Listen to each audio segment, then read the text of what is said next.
106. While Brady is the winningest quarterback ever, Brees actually has the edge in their head-to-head matchup, sporting a 5-2 record in those games. Here's Drew Brees ahead of the matchup. Tom and I have a friendship and a mutual respect. And, we were texting back and forth on Monday, just kind of chuckling at this, this whole scenario, right? Listen, he's 43. I turned 42 on Friday. So that's 85 years and a lot of football experience that's going to be on the field on Sunday. Listen, when Tom Brady signed with the Bucs and I knew that he was coming to our division, I envisioned this game. So what was that, 9 months ago? 8 months ago, I envisioned this game happening because I knew our aspirations as a team to be in the playoffs and beyond, and I certainly knew what he was bringing to the Bucs and that talented roster.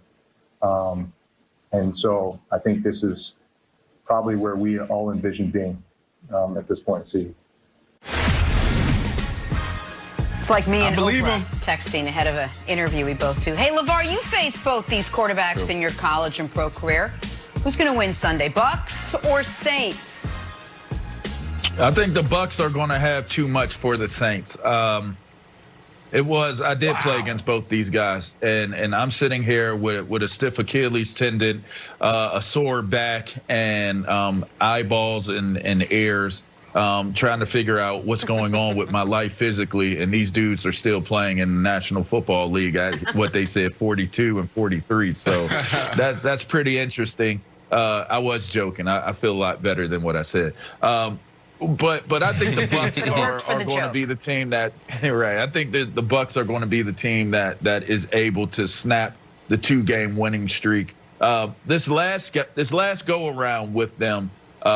It was so impressive and so decisive that I almost feel as though the scary part about that game between New Orleans and Tampa Bay was that New Orleans showed so much of what they do to have success against Tampa, the familiarity process of it, what that looks like and their comfort in being able to play against this Tampa Bay Bucs team. But Tom Brady is a different animal. And like I said earlier, this is the playoffs, and it changes things. And Tom Brady doesn't have that fear of New Orleans. And Tom Brady isn't used to bowing down to New Orleans, even though he's lost to them the first 2 times. I mean, you think about it. First game of the year, man, throw that out the door. And then the second time around, it's just one of those games. Maybe it's a letdown game. I don't know. But I think Tampa Bay has too much clicking right now, too much explosiveness on offense, and we don't talk enough about how amazing their defense is playing right now. It's one of the best defenses. We'll talk about how good New Orleans is on defense, but we don't really highlight how much this Tampa Bay defense brings to the table. I think they're a complete team, maybe the most complete team in the NFC side of the playoff division. Wow.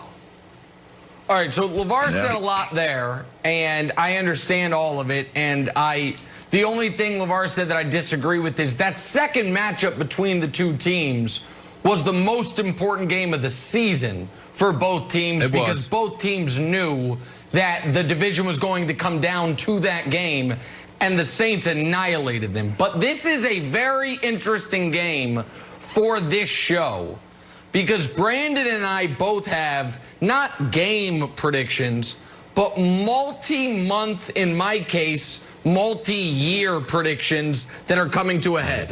Brandon, for 9 months, has been dealing with whatever the Saints version of Bill's Mafia is, Saints fans crushing him for what I think is a very smart take about why they fall apart in the playoffs.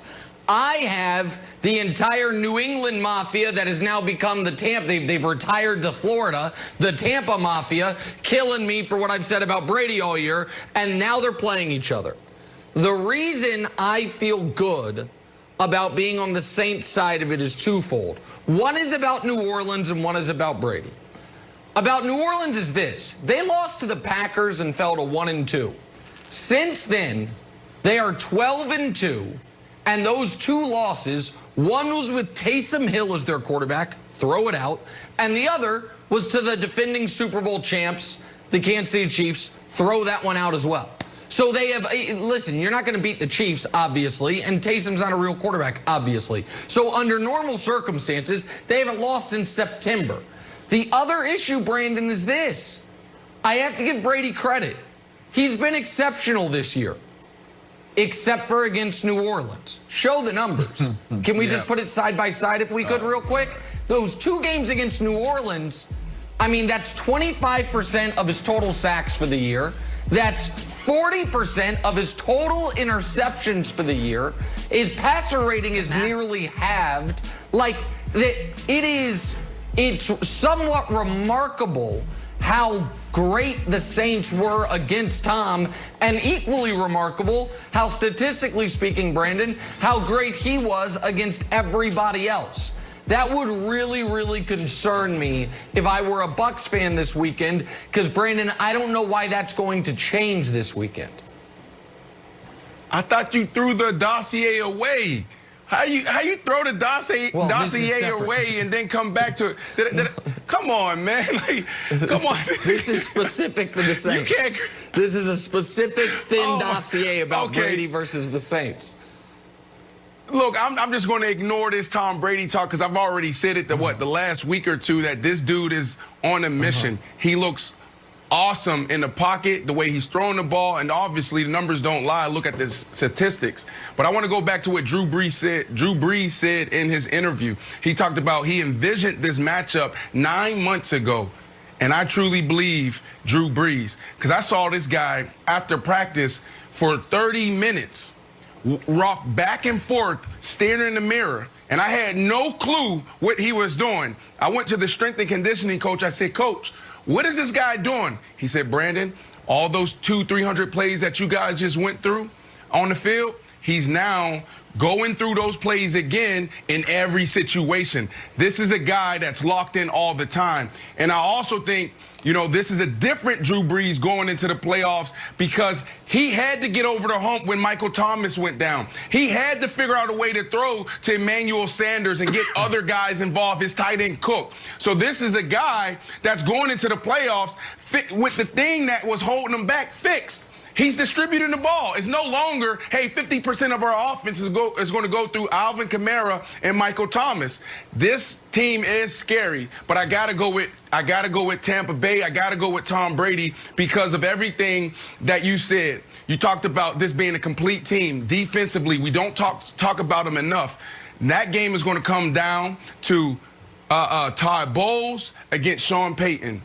Todd Bowles' defense is his defense. Todd Bowles put all the control in his players. This is our defense. Now you guys make the checks. So when you turn on the tape, when you turn on the TV this weekend, what you're going to see is all those guys in the secondaries checking palms, palms, palms. Go here, go here, go there, because they have to adjust depending on formation and what these guys do pre-snap. Post-snap, they're still communicating. They still understand what they're supposed to do. But then on the other side, you have Sean Payton. I used to walk in Sean Payton's office 10 o'clock at night, the lights was low, candles lit, and he'd be like, Brandon, look at this defensive coordinator we're going against. This is him in 1999. Sean Payton goes back and studied these defensive coordinators back when they were in college and different things. I promise you. Listen, I'll call Coach Sean Payton right now, and he will validate it. I promise you. 100%, Nick. You go in there, he's there till 10, 11. Sometimes he sleeps in his office. You go in there, lights is dim, candles lit, and he's studying film from 1999, 1980, talking about, look at what this defensive coordinator did. So I say all that because this matchup between Sean Payton and Todd Bowles is going to be the X factor. Hey, it sounds like the What About Bob game, and they all need to see Richard Dreyfuss for a little bit of help to me, man. Was he washing his hands while he was in the mirror? Was he washing his hands while he was going through those plays in the mirror? Was he telling himself it's safe to go outside while he was in the mirror? Great reference. It is a great reference. Katana, can we put up Nick's graphic again, please? Because he's a master at deceptive graphics.